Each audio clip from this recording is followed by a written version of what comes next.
अस्सलामुअलैकुम। आज का हमारा टॉपिक बहुत ही इजी है, माइटोकॉन्ड्रिया। माइटोकॉन्ड्रिया क्या है? It is a eukaryotic organelle. ये यूकैरियोटिक ऑर्गेनेली है and it is a self replicating organelle, मतलब ये अपने आप को खुद ही रेप्लिकेट करता है। इस वजह से हम इसको सेल्फ रेप्लिकेटिंग ऑर्गेनेली कहते हैं। Mitochondria are also called power house. अब इनको हम पावर हाउस क्यों कहते हैं? पावर हाउस हम इसलिए कहते हैं क्योंकि ये जो है एनर्जी को बनाते हैं और उसको फर्दर आगे सप्लाई करते हैं टू द सेल। इसकी ये रीज़न है, it is manufacture and supply energy to the cell. इस वजह से हम इसको power house of a cell कहते हैं माइटोकॉन्ड्रिया को। अब अगर हम इसको देखें कि ये हमें माइक्रोस्कोप में इसके हमें क्या नज़र आता है, कैसा होता है, तो जब हम इसको अंडर कंपाउंड माइक्रोस्कोप में देखते हैं तो ये जो अपेयर होता है रोड शेप में होगा, फिलामेंट्स की शक्ल में होता है, या वेसिकल्स के स्ट्रक्चर में हमें माइक्रोस्कोप में नज़र आता है। और अगर हम इसको अंडर इलेक्ट्रॉन माइक्रोस्कोप में देखें तो ये एक इसका कॉम्प्लेक्स स्ट्रक्चर नज़र आता है और वो इस तरह से होता है। इसकी ऐसे इसकी दो मेम्ब्रेन्स होती हैं, एक आउटर मेम्ब्रेन है, एक इनर मेम्ब्रेन है। फिर इसके इस तरह से हमें इसके अंदर ये कॉम्प्लेक्स स्ट्रक्चर नज़र आता है। आगे अगर हम इसके मेम्ब्रेन्स की बात करें तो वो टू मेम्ब्रेन्स हैं, outer membrane and inner membrane.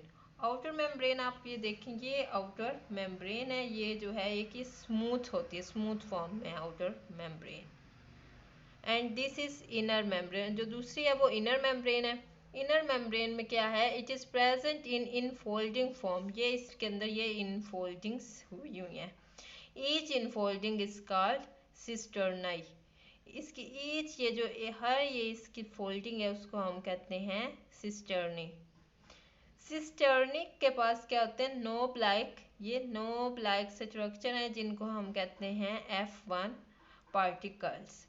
ये इसकी जो है इनर मेम्ब्रेन है, ये इसकी जो है आउटर मेम्ब्रेन है, और ये जो है इसको ये सिस्टर्नी है। एंड ये जो इसका ये अंदर वाला हिस्सा होता है, ये जो फ्लूइड वाला हिस्सा है, इसको हम कहते हैं मैट्रिक्स।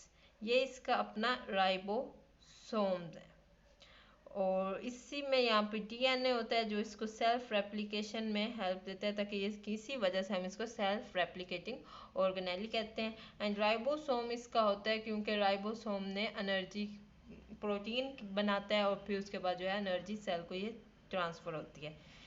ये था इसका ये स्ट्रक्चर, इस तरह से होता है। अब हम आगे देखेंगे इसका जो है मैट्रिक्स। मैट्रिक्स में क्या होता है? तो नेक्स्ट है matrix. It is a fluid filled area of mitochondria. Mitochondria का वो जो फ्लूइड फिल्ड एरिया होता है उसको हम मैट्रिक्स कहते हैं। इसमें क्या होते हैं? Enzymes, coenzymes, organic compounds and inorganic phosphates.